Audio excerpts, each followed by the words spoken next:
இந்த நுதடோ முந்தனை போற்றும் என் கரங்கள் குவிந்தே வணங்கும். எந்த நுதடோ முந்தனை போற்றும் என் கரங்கள் குவிந்தே. கர்த்தருடைய நல்ல நாமம் மகிமைப்படுவதாக. ஒருத்தருக்கும் உதடும் அசையவே இல்லை, ஒருத்தர் கைகளும் அசையவே இல்லை.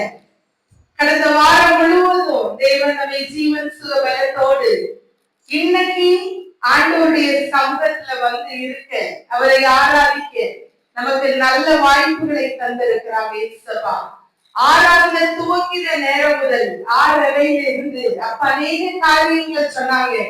சூருக்கு போன ஒரு அம்மாவுடைய பிள்ளையுடைய கதைய உலகத்துல இல்ல, என் அறிவுக்கு போன ஞாயிற்றுக்கிழமை இதே போல அழகா இருக்காங்க அந்த அம்மா, அழகா இருக்காங்க அந்த பிள்ளை, உயிரோட இருந்திருப்பாங்க.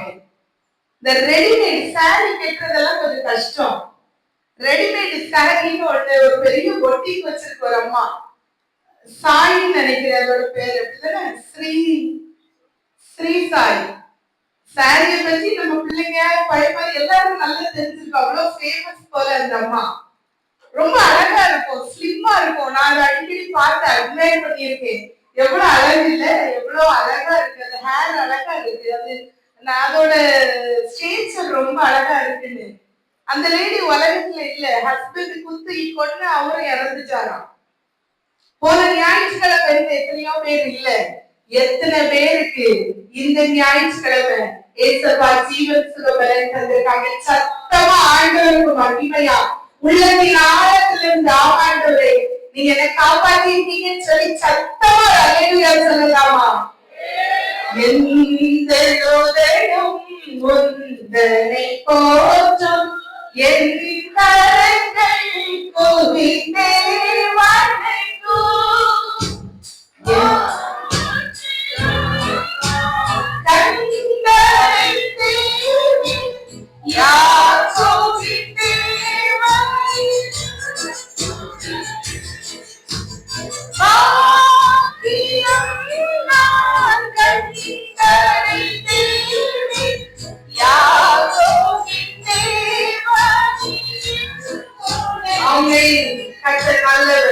நம்முடைய இயேசுவா நல்லவராகவே இருக்கிறார்.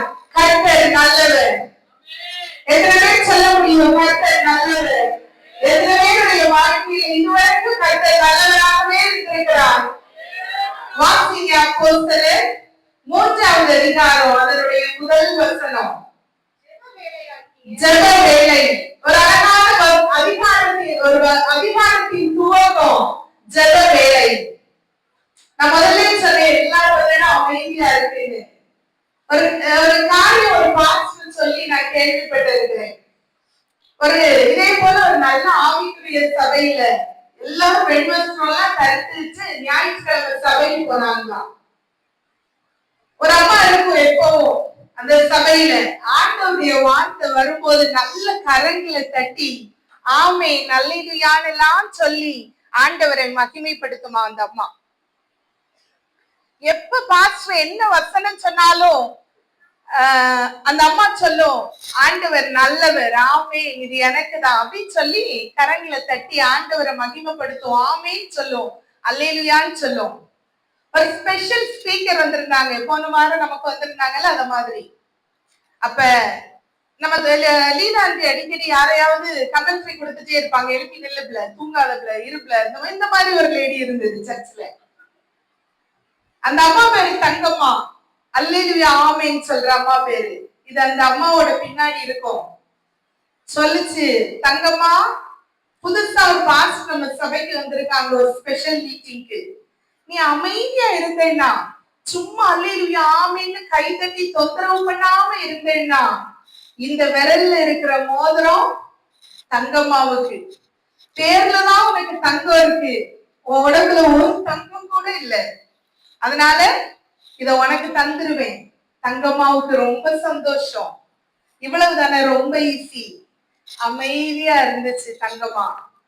பாஸ்டர் ஒவ்வொரு வசனமா சொன்னாரு. இதுக்கு வாய் அப்படி வந்துட்டே இருந்தது, அல்லேலூயா ஆமேன்னு சொல்லணும்னு. பின்னாடி இருந்து சிஸ்டர் சொன்னாங்க, தங்கம்மா தங்கம் தங்கம் வேணும் தங்கம்மாவுக்கு.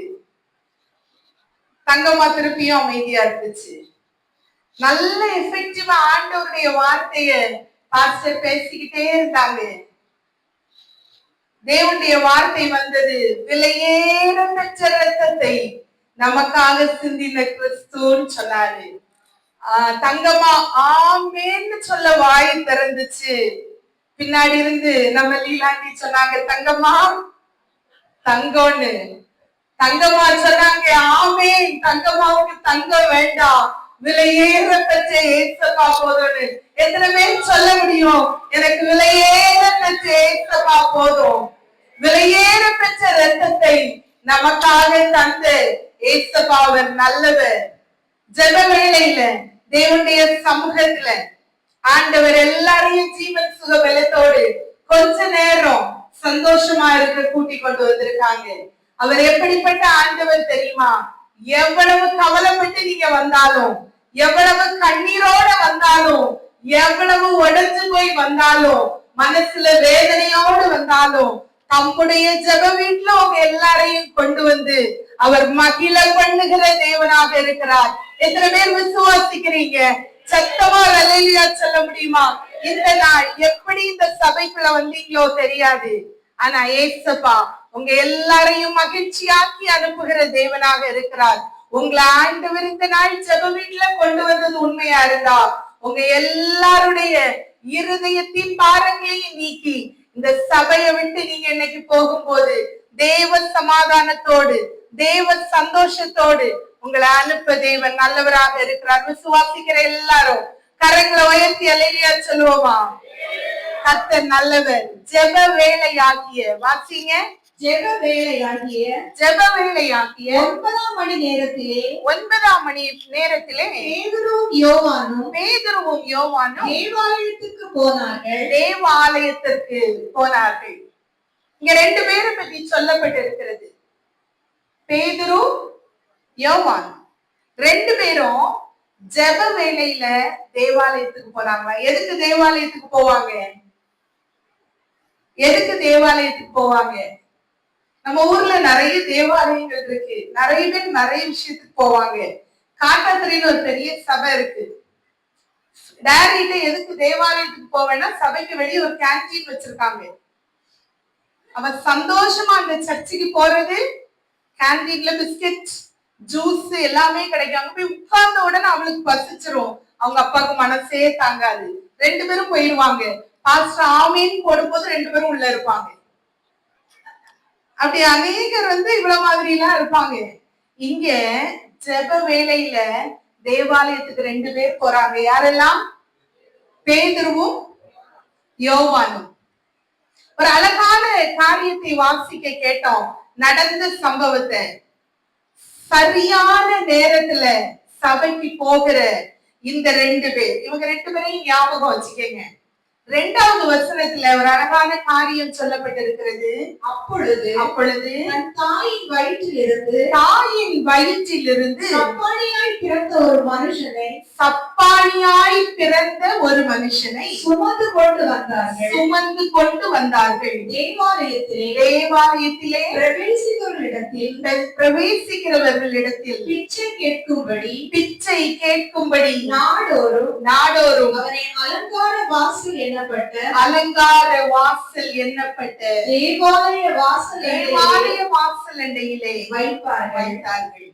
அலங்கார வாசல், அழகான வாசல். அந்த காலத்துல தேவாலயங்கள் எல்லாம் ரொம்ப நுட்பமாய் கட்டப்பட்டிருக்கும். நிறைய பேலஸ் எல்லாம் நீங்க பார்க்கலாம். இப்ப இருக்கிற ஆர்கிடெக்ட் டிசைனர்ஸ் மாதிரி இல்ல.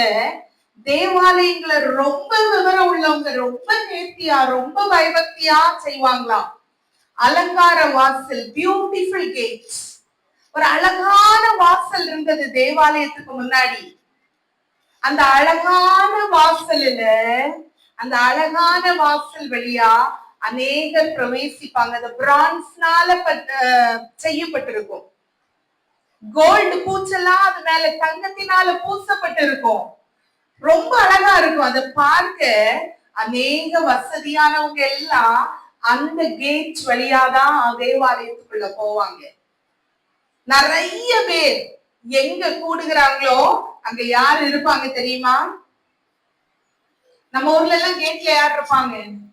ஒருவேளை நிறைய பேர் கூடுறாங்கன்னா யார் இருப்பாங்க? டிக்கெட் கலெக்டர் இருக்க மாட்டாங்களா? டிக்கெட் கலெக்ட் பண்றவங்க இருப்பாங்க, ப்ரோக்ராம் நடத்துறவங்க இருப்பாங்க. அங்கங்க கீழே உட்கார்ந்து இருக்கிற நம்ம ஆட்களை பார்க்கலாம். நம்ம யாரு? பிச்சைக்காரங்க. நம்ம அவங்கள மரியாதையா பேச மாட்டோம். பிச்சைக்காரர் மரியாதையா பேசுவோமா? எவ்வளவு வயசா இருந்தாலும் பிச்சைக்காரன்.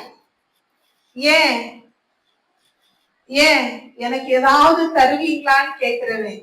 அழகான அலங்கார வாசலில ஒரு ஒண்ணுமே முடியாது தாயின் வயிற்றில இருக்கும் போதே மொடமா பிறந்த, கால்கள் இல்லாம கால்கள் சேலிலிருந்து பிறந்த ஒரு மனுஷனை கொண்டு வந்தாங்க. வீட்டுல இருந்து அவன் வேஸ்ட். அதனால தேவாலயத்துக்கு உள்ளே வர கொண்டு போகல, தேவாலயத்துக்கு வெளியில ஒரு அழகான கேட் இருந்து அந்த கேட்ல உட்கார வச்சிருந்தாங்க இந்த மனுஷனை. Congenital defects. நான் மெடிக்கல் பர்சன். நான் PhD இன் சைல்ட் ஹெல்த் நர்சிங். குழந்தைகள் நலம் படிச்சிருக்கேன். குழந்தை என்னைக்கு எப்படி உருவாகும், என்ன நாள் என்னெல்லாம் உருவாகும்னு எனக்கு தெரியும். எனக்கு தெரியாத ரெண்டே காரியம் இருக்கு. பிறக்கும் இந்த நாள்னு தெரியும், இந்த நேரம் இந்த நிமிஷம்ன்றது தெரியாது. இன்னொன்னு இருக்கு, எந்த நேரம் போவாங்கன்னு தெரியாது. இது ரெண்டும் ரொம்ப தெரியாது எனக்கு. ஆனா ஓரளவு ஒரு ஸ்கேன் ரிப்போர்ட் எல்லாம் பார்த்தா நான் கண்டுபிடிச்சிருவேன் பிள்ளை எப்படி இருக்குன்னு. இங்க தாயின் வயிற்றிலேயே காலு விளங்கல, சப்பானி. பெரிய அளவு ட்ரீட்மெண்ட் எல்லாம் பார்த்திருப்பாங்க, ஒன்னும் யூஸ் இல்ல. அதனால இந்த பர்சன் யூஸ்லெஸ் 4 பேர் சுமந்து கொண்டு பிச்சை எடுத்தாவது நீ பிழைன்னு சொல்லி ஒரு அழகான வாசல் அருகே கொண்டு வந்து போட்டுட்டு போயிட்டாங்க. அந்த அலங்கார வாசல்ல இருந்து ஒவ்வொருத்தையா பிச்சை எடுத்து கொண்டிருந்த ஒரு வாலிபன். ஒருவேளை வாழ்க்கையில நீங்க நினைக்கலாம், நான் இருக்கிற இடம் அழகாதான் இருக்கு, என் இருதயம் மட்டும் உடைஞ்சே இருக்கு. சில நேரங்கள்ல சில இடங்கள்ல இருப்போம், உடைந்தே இருப்போம். ஆனா மக்கள்லாம் சொல்லுவாங்க, இவங்களுக்கு என்ன கஷ்டம், என்ன நஷ்டம். நேற்றைய நாள் எனக்கு திருமண நாள். எழினனுக்கும் மஞ்சுக்காவுக்கும் இன்னைக்கு திருமண நாள், 3ஆம் தேதி. என்னோட ஒரு வருஷம் முன்னாடி கல்யாணம் பண்ணாங்க. 2 வருஷம் முன்னாடி கல்யாணம் பண்ணாங்களோ? ஆமா. உங்களுக்கு 16 வருஷம் முடிஞ்சிச்சு. சரி, எனக்கு 15வது கல்யாண வருஷம் நேத்தைக்கு. ஒரு ஆல் நைட் பிரேயருக்காக நானும் அவங்களும் கிளம்பிக்கிட்டு இருந்தோம். திடீர்னு 15 வருஷம் ஒரு ரீகேப் இருந்தது. ஒரு 5 நிமிஷம் மனசுக்குள்ள வந்துட்டு போச்சு. ஜெபத்துல போய் ஆண்டவருக்கு நன்றி சொல்லணும். அப்ப சொல்லும் போது நான் எங்க அப்பாவுடைய ஒரு டயலாக சொன்னேன் என் வீட்டுக்காரர்கிட்ட. எங்க அப்பா அடிக்கடி சொல்லுவாங்க, நாங்க நிர்பந்தமான நிலைமையில இந்த ஊருக்கு வந்தோன்னு. அப்ப சிரிச்சுட்டு வேடிக்கையா சில நேரம் எங்க அப்பா சொல்லுவாங்க, கஞ்சிக்கு வழி இல்லாத என்னைய இவன் பணக்காரேன்னு சொல்லியே என்ன பணக்காரனா ஆக்கி விட்டுட்டாங்க நம்ம ஜனங்கள்னு ஆண்டியா சொல்றாங்க. உண்மை. ஒண்ணுமே இல்லாம இருக்குமா, கலர் கலரா கார்ல போறான், இவனுக்கு என்ன பெரிய பணக்காரன். ஒவ்வொரு நேரம் ஒவ்வொரு பைக்ல போறான், இவனுக்கு என்ன இவன் பணக்காரன். நான் நினைக்கிறேன் அநேக சொல்லி சொல்லி வளர்த்து விட்டுட்டாங்க போலேன்னு. உடனே என் வீட்டுக்காரர் சொன்னாரு, பக்கத்து வீட்டுக்காரங்க ஒருத்தவங்க இருக்காங்க, அவங்க எனக்கு டீச்சரா இருந்தாங்க, அவங்க பேரு க்ளோரி. அடிக்கடி ஒரு வேர்டு சொல்லி திட்டுவாங்க. இந்த மனுஷன் எப்படி சொன்னோம், நம்ம பிச்சைக்காரன்னு சொன்னோம். அடிக்கடி அந்த லேடி இந்த வேர்டை சொல்லி சொல்லி திட்டோம். பிச்சைக்காரனா இருந்தான், கலர் கலரா கார்ல போறான், எப்ப எவ்வளவு வண்டி, காட்டாத்துறையில கடை வாங்கி இருக்கான், வீடு கட்டி இருக்கான், வீடு மேல வீடு கட்டி இருக்கான். சிலர் நினைப்பாங்க, வெளியே சொல்ல மாட்டாங்க, இந்த பொம்பளையும் அப்படிதான், நம்மள பிச்சைக்காரன்னு சொல்லியே வளர்த்து விட்டுச்சாங்க. எத்தனை பேருக்கு நான் பேசுறது புரியுது? எத்தனை பேருக்கு புரியுது? சிலர் அநேகருக்கு ஈஸி கொஞ்சம் பேசுறது, நம்ம உடம்புலயே எலும்பில்லாதது நாக்கு மட்டும்தான். ஈஸியா பேசிடுவாங்க. இன்னைக்கு தேவனுடைய பரிசுத்த ஸ்தலத்துல வந்திருக்கிற நம்ம எல்லாரும் ஒரு முடிவோட போறோம். இந்த உதட நான் இனி கட்டுப்படுத்துவேன் ஆண்டவரே. என் உதடு நீங்க தந்தது. உங்க நாமும் மகிமைக்கான காரியங்களை பேசும். அடுத்தவங்களுடைய இருதயத்தை கஷ்டப்படுத்தவோ உடைக்கவோ என் வாய் பேசாதீங்க. ஏசப்பா, உங்க நாமத்தை மகிமைப்படுத்துறதற்கு, அநேகருடைய காயங்களை கட்டுகிறதற்கு எனக்கு உதடு, என் நாவு இனி திறக்கும். இன்னைக்கு ஒரு முடிவோட போகணும். இன்னைக்கு கம்யூனியன் எடுக்கும் போது எல்லாரும் ஒரு அர்ப்பணிப்பு இருக்கணும். என் உதடு உங்க நாமத்தை மகிமைப்படுத்த ஆண்டவரேன்னு எத்தனை பேர் சொல்றீங்க? ஆமா, இன்னைக்கு நான் முடிவோட தான் போவேன். அல்லேலூயா சொல்லுவோமா? இவன் உதடு எதுக்கு யூஸ் ஆயிட்டு இருந்த உதடு தெரியுமா? பிச்சை கேட்க. ஏதாவது தாக்கமா? பிச்சை கேட்கறவங்க எப்படி கேட்பாங்க? சாப்பிட்டு 2-3 நாள் ஆச்சு, ஏதாவது தாங்க. இருந்தது என்னமோ அலங்கார வாசல்ல தான். வெளிய பார்க்க ரொம்ப அழகா இருக்கு அலங்கார வாசல். பெரிய வசதியானவங்க, அழகழகான ட்ரெஸ், நல்ல ஜுவல்ஸ், ரொம்ப சிப்சாப்பா வந்திருக்காங்க. ரொம்ப நல்லா இருக்கு, பாக்குறதற்கு அலங்காரமா இருக்கு. ஆனா இருந்துகிட்டு இருந்த பிச்சைக்காரனுக்கு தான் தெரியும் அவனோட பசி. ஏளனமான சூழ்நிலைமை. 4 பேர் தூக்கிட்டு வந்து வச்சுட்டு போயிட்டாங்க. எப்படியாவது பிச்சை எடுத்து பிழைச்சிக்க. நிர்பந்தமான சூழ்நிலைகளில அங்க உட்கார்ந்திருந்த ஒரு பிச்சைக்காரனை பார்க்கிறோம். வாசிங்க எடுத்த வசனம். தேவாலயத்திலே பிரவேசிக்க போகிற பேதுருவையும் யோவானையும் அவன் கண்டு பிச்சை கேட்டான். பேதுருவும் யோவானும் அவனை உற்று பார்த்தாங்களாம். சர்ச்சுக்குள்ளாடி போறாங்க. இந்த பேதுருவும் யோவானும் ஜெப வேளையில போறாங்க, தேவாலயத்துக்கு போறாங்க. அவங்கள தட்டி கேட்கிறான், ஏதாவது தாங்களே. பிச்சை கேட்டானா, ஏதாவது தாங்களே. யாருக்காவது ஏதாவது மனசுல இருக்கா இன்னைக்கு? ஏதாவது தாங்களே எனக்கு. ஏசப்பா, ஏதாவது தாங்களே. இன்னைக்கு அழகான சாட்சிகளை கேட்டோம். எவ்வளவு கவலை இருந்தாலும், எவ்வளவு கஷ்டங்கள் இருந்தாலும், இந்த சாட்சி கேட்டோன்னு ஒரு சந்தோஷம் வருது பாருங்க. அப்படி ஒரு சந்தோஷம். எத்தனை பேருக்கு அந்த சந்தோஷத்தை அனுபவிச்சீங்க? சத்தமா ஆண்டவருக்கு மகிமை அல்லேலூயா சொல்லுங்க பாப்போம். ஒன்றுமே இல்லாத இருந்த என்ன, உடைந்து போயிருந்த என்ன, அழுதுகிட்டே இருந்த என்ன, முடியாதுன்னு நினைச்ச என்ன, என் ஆண்டவர் உயர்த்தி வைத்தார். ஜீவனுள்ள சாட்சிகளை உதடினால கேட்டோம். தேவன் நமக்கு நல்லவராக இருந்தார். இங்க ஒரு உதடு சொல்லுது, ஏதாவது தாங்க, எனக்கு பசிக்குது. பிச்சை கேட்ட உதடு. எத்தனை பேர் வந்திருக்கீங்க? ஏதாவது தாங்க ஏசப்பா. எத்தனை பேர் இன்னைக்கு வந்திருக்கீங்க? ஏதாவது ஆண்டவர் செய்வார், என் தேவன் எனக்காக ஏதாவது செய்வார்னு சொல்றவங்க எல்லாம் சத்தமா அல்லேலூயா சொல்லுங்க பாப்போம். அவர் இருதயத்தை பார்க்கிற தேவன். அவர் மனுஷன் பார்க்கிறபடி பார்க்காத தேவன். மனுஷன் முகத்தை தான் பார்ப்பான், அவர் இருதயத்தை பார்த்து பதில் தருகிற தேவன். அழுது கொண்டு பிச்சை எடுத்து கொண்டு இருந்த ஒரு பிச்சைக்காரை, கால் நடக்க முடியாத பிச்சைக்காரை, பசியினால இருந்த பிச்சைக்காரை போற யோவானையும் பேதுருவையும் பார்த்து கேட்கிறா, ஏதாவது தாங்க. கேட்ட உடனே இப்படி உற்று பார்க்கிறாங்க 2 பேரும். எழும்ப முடியாம உட்கார்ந்து இருக்கான், இப்படி பாக்குறாங்க. அப்படி பார்த்த உடனே ஒருத்தர் சொல்றாரு, நோக்கி பார். வாசிங்க. பேதுருவும் யோவானும் அவனை உற்று பார்த்து எங்களை நோக்கி பார் என்றார்கள். எங்களை நோக்கி பார். அவன் மேல பார்க்கவே இல்லை. எல்லாரும் ஏளனமா பாக்குறாங்க. பிச்சைக்காரனை எல்லாரும் ரொம்ப நல்லா ட்ரீட் பண்ணுவாங்களா? கண்டிப்பா ட்ரீட் பண்ண மாட்டாங்க. நம்ம ஒரு கல்யாண வீட்டுக்கு போனாலே நல்ல ட்ரெஸ் பண்ணிட்டு போவோம். இல்ல சொந்தக்காரங்க கூட வந்து பேச மாட்டாங்க. எப்படி வந்திருக்காங்க பாருங்க அப்படின்னு. இவன் யாரையும் நிமிர்ந்து பார்க்க அவனுக்கு முடியல. வெட்கத்தோடு இருந்த இந்த சப்பானி இருந்தது என்னமோ அலங்கார வாசல்ல தான், அழகான கேட்ல தான் இருந்தான். ஆனா வெட்கம் அவனை மூடி இருந்தது, இயலாமை அவனை மூடி இருந்தது. அவனால எழும்ப முடியாது, நடக்க முடியாது, வேலை செய்ய முடியாது. அவனுக்கு வேலை பிச்சை எடுக்கிறது, கேவலமான தொழில். பிச்சை எடுத்த அந்த பிச்சைக்காரை, நிமிர்ந்து பார்க்க முடியாம கேவலப்பட்டு இருந்த பிச்சைக்காரை வந்து நின்னு யோவானும் பேதுருவும் சொல்றாங்க, என்னை நோக்கி பார். எல்லாரும் கண்களை திறந்து கொஞ்சம் பாருங்க பாப்போம். நிமிர்ந்து இருக்க ஆண்டவருடைய சமூகத்துல சந்தோஷமா தேவன் உங்களுக்காக நல்ல வார்த்தைகளை இந்த நாள் தேவனுடைய சமூகத்துல உங்களுக்கு தர வல்லவராக இருக்கிறார். நிமிர்ந்து இருந்து கேளுங்க, நோக்கி பார். எல்லாரும் பக்கத்துல தட்டி சொல்லுங்க, நோக்கி பார். என்ன சொன்னா பேதுரு? பக்கத்துல தட்டி சொல்லுங்க, நோக்கி பாருன்னு சொல்லுங்க.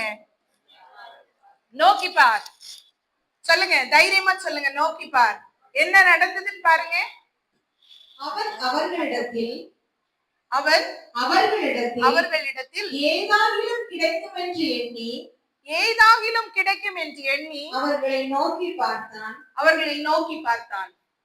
ஏதாவது கிடைக்குமா? ஒருவேளை நிமிர்ந்து பார்க்க சொல்றாங்க. நிமிர்ந்து பார்த்தா அந்த பாவம் போல முகத்தை பார்த்து ஏதாவது கொடுப்பாங்க. டாடி அடிக்கடி சொல்லுவாங்க, கேட் பக்கத்துல யாரோ ஒரு பாட்டி வந்து நிக்கிறாங்க, பாவமா இருக்கு முகத்தை பார்த்தா, ஏதாவது காசு போட்டு கொடுத்துட்டு வந்துருவா, ஏதாவது தரீங்களா? இந்த முகத்தை பார்த்தா பாவமா இருக்கும். இன்னொன்னு, சில முகத்தை பார்த்தா தெரியும் எதுக்கு பாக்குறாங்கன்னு. அந்த மொழியை பார்த்தாலே தெரியும். சில நல்லா பேசுவாங்க, எதுக்கு பேசுவாங்கன்னு தெரியும். கடைசியில வந்து கேட்பாங்க, நீங்க ஜோம்ன்றதெல்லாம் போதும், எனக்கு கொஞ்சம் காசு தேவையா இருக்கு, அதுக்கு வேண்டி கொஞ்சம் ஹெல்ப் பண்ணி இருக்கேன்னு. நீங்க யாராவது இப்படி சொன்னா சொல்லுங்க, எல்லாவற்றையும் காட்டிலும் எல்லாவற்றையும் உடைய ஒரு நிறைவான தேவன் உண்டு, அவர்கிட்ட கேளுங்க, அவர்கிட்ட சொல்லுங்க, அவர் தருவாரு. யாராவது கேட்டா, இவங்க அப்படிதான் சொன்னாங்க, இவங்க வேற மாதிரி சொன்னாங்க, அவன் ஏதாவது இவங்க தருவாங்கன்னு பார்த்து நோக்கி பார்த்தா நடந்தது வாசிங்க. அப்பொழுது பேதுரு வெள்ளியும் பொன்னும் என்னிடத்தில். அப்ப இவருக்கு இன்டென்ஷன் என்ன? இருக்கிறது அலங்கார வாசல் இல்ல, தேவன் தாபரிக்கிற ஸ்தலம், நல்ல அழகான ஸ்தலம். அதற்கு வெளியே இருக்கிற ஒரு அழகான கேட் உண்டு. இவனுக்கு தெரியும் அவங்க எல்லாரும் வெள்ளியும் பொன்னும் உடைய சீமான்கள். நிமிர்ந்து பார்த்த உடனே அவங்களுக்கு முடியல, மனசுல ஆயிடுச்சு, இவனுக்கு என்ன வேணும்? வெள்ளியும் பொன்னும். அப்ப ஆண்டவருடைய சமூகத்துல வர்றவங்க வெள்ளி பொன்னெல்லாம் கொண்டு வந்திருக்காங்க. உள்ள வரும்போது பிச்சைக்காரங்க கேட்டா ஏதோ கொஞ்சம் கொடுத்துட்டு போயிருப்பாங்க போல. இவங்க மொழிய பார்த்த உடனே பேதுருக்கும் யோவானுக்கும் தெரிஞ்சு போச்சு, இவன் எதுக்கு நம்மளை தட்டி பிச்சை கேட்டான்னு. தெரிந்து கொண்ட பேதுருவும் யோவானும் என்ன சொன்னாங்க தெரியுமா? என்னிடத்தில் உள்ளதை, என்கிட்ட வெள்ளியோ பொன்னோ இல்ல, ஆனா என்கிட்ட இருக்கிறத உனக்கு தருகிறேன். நசரேயனாகிய இயேசு கிறிஸ்துவின் நாமத்தினாலே நீ எழுந்து நட என்று சொல்லி. எழுந்து நடன்னு சொன்னாங்களாம். என்கிட்ட வெள்ளியும் பொன்னும் இல்லப்பா, ஆனா என்கிட்ட ஒண்ணு இருக்கு, அத உனக்கு தருகிறேன். நசரேயனாகிய இயேசு கிறிஸ்துவின் நாமத்தினால எழுந்து நடன்னு சொன்னா. இவனுக்கு பசி, பட்டினி, ஏதாவது கிடைக்கும்னு பார்த்தா என்கிட்ட ஒண்ணு இல்லைன்னு சொல்றாங்க, ஆனா ஒண்ணு இருக்குன்னு சொல்றாங்க. என்கிட்ட இருக்கிற ஒருத்தர் பெரியவர் அவன் கண்டு கொண்டான். ஒரு ஆளை சொல்றான், நசரேயனாகிய இயேசு கிறிஸ்துவின் நாமத்தினால எழுந்து நட.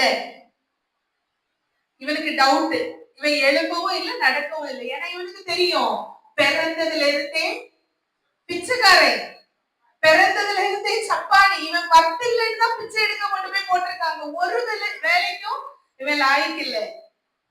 யாராவது சொல்லியிருக்காங்களா வாழ்க்கையில?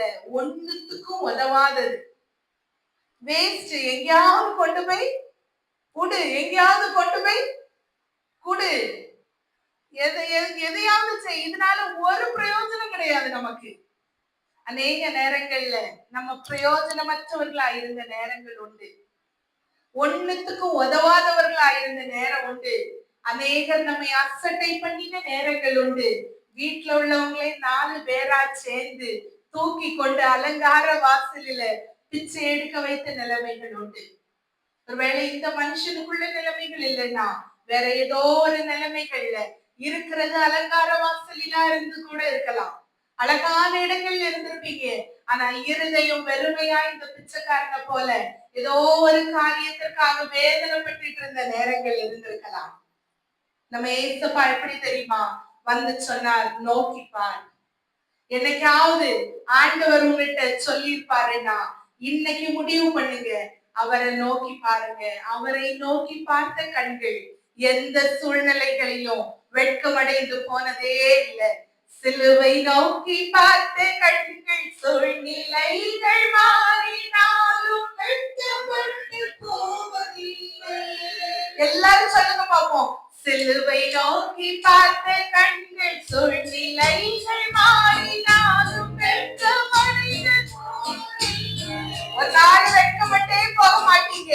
இன்னைக்கு இயேசுப்பா உங்க இருதயத்துல கிரியை செய்வாருன்னா, எவ்வளவு பிரச்சனைகள் வாழ்க்கையில இருந்தாலும் அவரை மட்டும் நோக்கி பாருங்க. உங்களை உற்று பார்க்கிற தேவன் அவர்.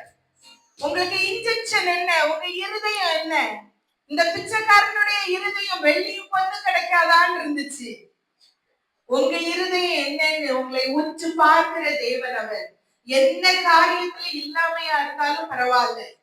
ஒருவேளை நடக்கவே செய்யாது என் வாழ்க்கையில, முடிஞ்சே போச்சு, என் சமாதானம் இனி திரும்பி வரவே செய்யாது, நான் முழுவதுமாய் நொறுக்கப்பட்ட ஆளு, நான் அலங்கார வாசலில் இருந்ததெல்லாம் உண்மைதான், ஆனா எனக்குள்ள அந்த அலங்காரம் இல்ல, அந்த சந்தோஷம் இல்லைன்னு சொன்னீங்கன்னா உங்களை சந்தோஷப்படுத்துகிற தேவன் அவர். இன்னைக்கு அவரை நோக்கி பார்க்க உங்க இருதயத்தை கொடுக்கும் போது ஆண்டவர் உங்களை உற்று பார்க்கிற தேவனாக இருக்கிறார். உங்க இருதயத்தின் காயங்களை உற்று பார்க்கிற தேவனாக இருக்கிறார். என்கிட்ட இருக்கிறத உனக்கு தர்றேன், நஸ்ரேனாகிய இயேசு கிறிஸ்துவின் நாமத்தினால எழுந்து நடன்னு சொன்னார். இவருக்கு நம்பிக்கை இல்லை, இவன் நடக்கல. ஏன்னா இவனுக்கு தெரியும், நம்ம பிறந்ததுல இருந்தே சப்பானி. உங்களுக்கு தெரியும் என் வாழ்க்கையில நன்மை ஒண்ணு பெருசா வந்துட சான்ஸ் இல்ல. ஏன்னா எனக்கு தெரியும் நான் ஃபிட் ஃபார் நத்திங். எனக்கு பெரிய படிப்பு இல்ல, பெரிய ஞானம் இல்ல, நான் பெரிய ஆள் இல்ல, எனக்கு பெரிய பின்புலங்கள் இல்ல, எனக்கு எல்லாம் தெரியும், எனக்கு ஒண்ணுமே நடக்காதுன்னு தெரியும். இப்படி எல்லாம் விசுவாசங்கள் இருக்கும். ஒருவேளை இன்னைக்கு அநேகருக்கு அப்படி இருக்கலாம். எனக்கு வாழ்க்கையில எல்லாம் நன்மை நடக்கும்னு எனக்கு தெரியவே செய்யாது. அப்பா சொன்னாங்கல்ல, சூர்யா அநேக நாள் சொன்னா, சாட்சியில கேட்டோம், உங்க ஆண்டவர் எனக்கு ஒண்ணுமே செய்யலாமா, எவ்வளவு நாள் ஜோம்னா எனக்கு ப்ரமோஷனே தரலாமா, எனக்கு செய்யவே இல்லை ஆண்டவர். அநேக நேரங்கள்ல நம்ம சொல்லியிருப்போம். இதே போலதான் இந்த பிச்சைக்காரனும், எனக்கு இனி ஒரு நன்மை நடக்காது, எனக்கு இனி வாழ்க்கையில என்ன இருக்கு, அப்படியெல்லாம் இவனுக்கு ஒரு நினைப்பு. அதனால எழுந்து நடன்னு சொன்ன பிறகு இவன் எழும்பவே இல்லை. அடுத்தது ஒரு காரியம் செய்யறாங்க. வலது கையினால் அவனை பிடித்து தூக்கி விட்டாங்க. உங்களுக்கு நடக்க முடியல, எழுப்பி நடங்கன்னு சொன்ன பிறகு நம்பிக்கை இல்லைன்னா, இன்னைக்கு தேவன் அவருடைய வலது கரத்தினால உங்க கரத்தை பிடித்து தூக்கி விடுகிற தேவனாக இருக்கிறார். சொல்லியாச்சு, வார்த்தை வந்தாச்சு, நஸ்ரேனாகிய இயேசு கிறிஸ்துவின் நாமத்தினால எழுந்து நடன்ற வார்த்தை வந்தாச்சு. இவனுக்கு நம்பிக்கை இல்லை. அதனால என்ன பண்ணாங்க, வலது கரத்தை நீட்டி அவன் கரத்தை உயர்த்தி தூக்கி விட்டாங்களாம். உடனே அவனுடைய கால்களும் கரடுகளும் பலன் அடைந்ததாம். ஒருவேளை செத்து போற வாழ்க்கையாக இருக்கலாம், நீங்க முடிஞ்சிச்சுன்னு ஃபுல் ஸ்டாப் வைத்த ஏதாவது காரியங்களா இருக்கலாம், கரடுகளும் கால்களும் பலன் இல்லாமலே இருக்கலாம், பரவாயில்ல. ஆனா தேவனுடைய வலது கரத்தை நீட்டி உங்களை தூக்கி விடும் போது உங்கள் கால்களையும் கரடுகளையும் பலப்படுத்துகிற தேவனாக இருக்கிறார். நீங்க அப்ப பாடணும், எந்த நுதடும் முந்தனை போற்றும், என் கரங்கள் குவிந்தே வாழ்த்தும், எந்த நுதடும் முந்தனை போற்றும், என் கரங்கள் குவிந்தே வாழ்த்தும், மாகியால் நான் கண்டடைந்தேன், யாக்கோபின் தேவனே என் துணையே. எத்தனை பேர் சொல்ல முடியும்?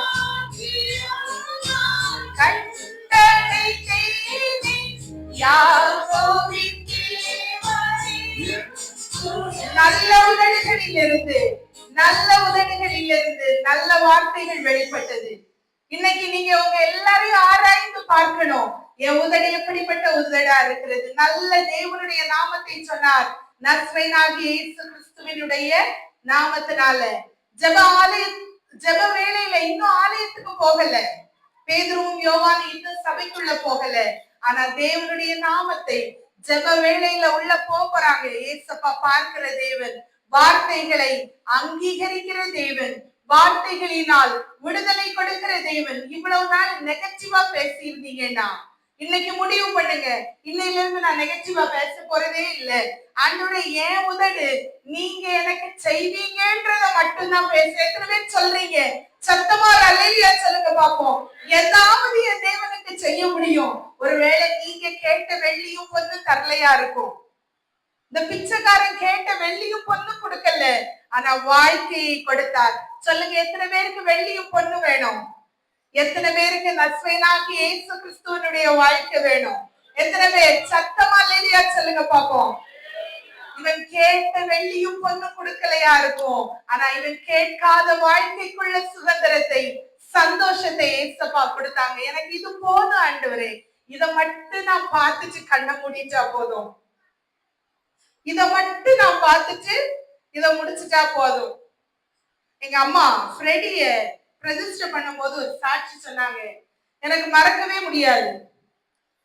அழுதுகிட்டே சொன்னாங்க, நான் ரொம்ப பலவீனமானவன். எங்க அப்பாட்ட சொன்னாங்க, இவளை கல்யாணம் பண்ணி கொடுக்காதீங்க, இவ கொஞ்ச நாள் தான் இருப்பான், சும்மா சோகேடு, இவளை கல்யாணம் பண்ணி கொடுக்காதீங்கன்னு எங்க அப்பாட்ட சொன்னாங்க. எங்க அப்பா பெரிய போதகர், எங்க தாத்தா பெரிய ஊழியக்காரர். எங்க அப்பாவோட எங்க அம்மா 14 வயசு இளையவங்க. எங்க அம்மா பெரிய பணக்காரங்க, பெரிய வீடு. நாங்க சின்ன பிள்ளைல எல்லாம் பிரமித்து போயிருக்கோம். அவங்க வீட்டுல 7-8 சகோதரர்கள், எங்க அம்மா ஒரே பொம்பளை பிள்ளை. எல்லாரும் ரொம்ப பாசமா இருப்பாங்க. பெரிய வீடு, எல்லாருக்கும் தனித்தனி ரூம் எல்லாம் இருக்கு. ஆனா இங்க வந்து ஊழியத்துல நிறைய கஷ்டப்பட்டு இருக்காங்க. ஆனா சொன்ன சாட்சியை சொல்லுறேன். அப்ப எங்க தாத்தா ஜெபித்துச்சு எங்க அப்பாவுக்கு கல்யாணம் பண்ணி கொடுத்தாங்க. நான் பிறக்கவே மாட்டேன்னு சொன்னாங்களா டாக்டர்ஸ். ஆனா ஏசப்பா ஒரு வருஷத்துல அப்பா அம்மாவுடைய ஜெபத்தை கேட்டு என்ன கொடுத்தாங்களாம். அடுத்தது உன் வாழ்க்கையில பிள்ளைகளே கிடையாதுன்னு சொன்னாங்களாம். என் தம்பி ஷார்ஜால இருக்கான், ஏசப்பாவுடைய பிள்ளையா இருக்கான், கல்யாணம் பண்ணி இருக்கான். ஏசப்பா அவனுக்கு சீக்கிரத்துல நன்மையான காரியத்தை செய்ய போகிறார். என் தம்பியை கொடுத்தாங்களாம். இப்ப எங்க அம்மா அநேக காரியங்கள்ல பலவீனப்பட்டவங்க. என் பிள்ளைகளுடைய நல்லதெல்லாம் நான் பாத்துக்குவேனா, என் பிள்ளைகளை படிக்க வைக்கிறேன், படிக்க வச்சுக்கிடுவேனா, இப்படி எல்லாம் நினைச்சேன். இன்னைக்கு ஏசப்பா என் பிள்ளையுடைய பிள்ளைய கரத்துல ஏந்த வைத்தாங்கன்னு ஒரு சாட்சி சொன்னாங்க. உண்மையாகவே கர்த்தர் நல்லவர், மனுஷன் பார்க்கிறபடி அவர் பாராத தேவன். எத்தனை பேர் சத்தமா அல்லேலூயா சொல்ல முடியும்? ஆண்டவர் அப்படிதான். நம்ம ஏசப்பாவுக்கு ஸ்பெஷாலிட்டி வேற. நீங்க கேட்டது ஒருவேளை கொஞ்சமா இருக்கலாம். நான் அடிக்கடி சொல்லுகிற ஒரு காரியம் உண்டு. நீங்க கேட்டது ஆண்ட்ராய்டு மொபைலா இருக்கலாம், ஆனா ஆண்டவர் உங்களுக்காக ஏற்படுத்தி வைத்திருக்கிறது பெரிய ஐபோனா இருக்கும், ரொம்ப லேட்டஸ்டா இருக்கும், ரொம்ப ஆசீர்வாதமா இருக்கும். நீங்க சின்ன காரியத்துக்கு, சில்லற காரியத்துக்கு ஆசைப்பட்டிருக்கலாம். ஆனா எங்க ஏசப்பா எப்படி தெரியுமா? உங்களை உயர்த்தி வைத்து அழகு பார்க்கிற தேவன் அவர். தேவன் தாவரிக்கும் ஸ்தலமே தம் ஜனதாவின் சாட்சியிலா. தேவன் தாவரிக்கும் ஸ்தலமே தம் ஜனதாவின் சாட்சியிலா. தேவன் தாவர்கள் தேவனாயிருந்து கண்ணீராவலும் துடைக்கிறாரே. தேவன் தாவர்கள் தேவனாயிருந்து கண்ணீராவலும் துடைக்கிறாரே. அவர் நல்லவராகவே இருக்கிறார். இங்க அலங்கார வாசல், அசுத்தமான இந்த பிச்சைக்காரங்க ஒண்ணும் இல்லாதவங்க இருந்த இடத்தை ஆண்டவர் விடுதலையின் இடமாய் மாற்றினார். ஒருவேளை நீங்க இருக்கிற இடங்களில விட்ட கண்ணீர், எடுத்த பிச்சை, பட்ட கேவலங்கள், நிமிர்ந்து பார்க்க முடியாத சூழ்நிலைகள் இருக்கலாம். அவர் விடுதலையின் இடமாய் மாற்ற வல்லவராக இருக்கிறார். உங்க வீடு, உங்க கூடாரம் விடுதலையின் இடமாய், சந்தோஷத்தின் இடமாய் மாற வைக்க தேவனால முடியும். அதற்கு உங்க உதடு நல்லா இருக்கணுமா? உங்க பார்வை நோக்கி பார் ஆண்டவரேன்னு சொன்ன பிறகு, இல்ல இல்ல எனக்கு நீங்க தங்கமும் வெளியும் மட்டும் தாங்க, அது போதும், நான் சாப்பிட்டு சம்பாதிச்சு நிம்மதியா இருந்துகிட்டேன், இது மட்டும் போதும், அப்படி இல்லை. 2 காரியங்கள் கர்த்தருக்கு எதிரானவைகள். ஏசப்பா நம்மகிட்ட சொல்லியிருக்காங்க, உன்னைக்கு எதிர்த்து நில்லுங்கள். எதுக்கு எதிர்த்து நிற்க சொல்லியிருக்காங்க? Very good. நம்ம சபையில் உள்ள அனைவருக்காகவும் நான் கர்த்தரை துதிக்கிறேன். இப்படி சொன்னோன்னு வசனங்கள்லாம் அப்படி சொல்லுவாங்க, பிசாசுக்கு எதிர்த்து நில்லுங்கள். ஏசப்பா ஒன்றுக்கு எதிர்த்து நின்றார். எதுக்கு? பெருமை உள்ளவனுக்கு தேவன் ஏசப்பாவே ஒரு காரியத்திற்கு எதிர்த்து நிற்கிறான்னா அது என்னவா? பெருமையா. பெருமையான உதடுகள் ஆண்டவருக்கு அருவருப்பானவைகள். நம்ம உதடுல ஒருவேளை நான்லாம் அப்படி இப்ப எப்படி தெரியுமா? அப்பதான் அப்ப ஒண்ணும் இல்லாம இருந்தேன், இப்ப ஆண்டவர் எல்லாம் தந்திருக்காரு, இப்ப நான் பழைய ஆளு கிடையாது. என்ன பழைய ஆளுன்னு நினைச்சு சொல்லிட்டீங்களோ? நான் எவ்வளவு பெரிய ஆளு தெரியுமா? எனக்கு எவ்வளவு சேலஞ்ச் இருக்கு தெரியுமா? நான் எப்பேற்பட்ட படிப்பெல்லாம் படிச்சிருக்கேன் தெரியுமா? ஆண்டவர் சொல்லுவாரு, வீணான மனுஷனே, மாயக்காரனே, வெள்ளை அடிக்கப்பட்ட கல்லறையே சொல்லுவாராம். தேவனுக்கு பிரியமானது நல்ல தாழ்மையான இருதயம், நல்ல நாவு.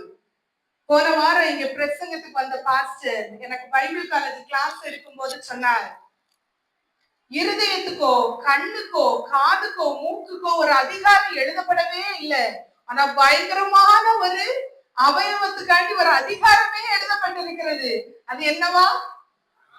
நாக்கு. சின்ன அவயவம், எதையும் செய்துரும். ஸ்ட்ராங்கா நிமிர்ந்து நிப்பீங்க, 2 வார்த்தை போதும் உங்களை சுக்கு நூறா உடைச்சி உங்க கண்களிலிருந்து கண்ணீரை வர வச்சிரும். 5 நிமிஷம் போதும். அதுக்குள்ள அநேக சேலஞ்ச் இந்த உலகத்துல ரொம்ப சேலஞ்சட் பீப்புள்லாம் இருக்காங்க, சிரிச்சுக்கிட்டே இருப்பாங்க. அந்த நாக்க மட்டும் யூஸ் பண்ணிட்டாங்கன்னா டோட்டலா காலி பண்ணிடுவாங்க. நாக்குல ரொம்ப கவனம் வேணும். நாவும் நெருப்புதான், அநீதி நிறைந்த உலகம் உங்க ஆயுள் சக்கரத்தை பாதியா வெட்டி உங்க வாழ்க்கையே கரைப்படுத்திடுவான்.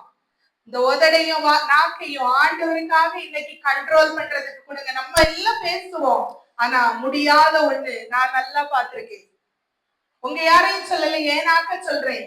ரொம்ப அமைதியா இருக்கணும், பேசவே கூடாது, பொறுமையா இருக்கணும். இது எல்லாம் என் அறிவு சொல்லும், என் இருதயம் சொல்லும். என்ன பேசினாலும் பேசிட்டு போட்டுமே, இவ்வளவுதானே பேச முடியும். ஒரு எக்ஸ்ட்ரீம் எஞ்ச் உண்டு பேசுறதுக்கு. பேசுறவங்க பேசட்டுமே, இது என் அறிவுக்கு புரியும், தெரியும்.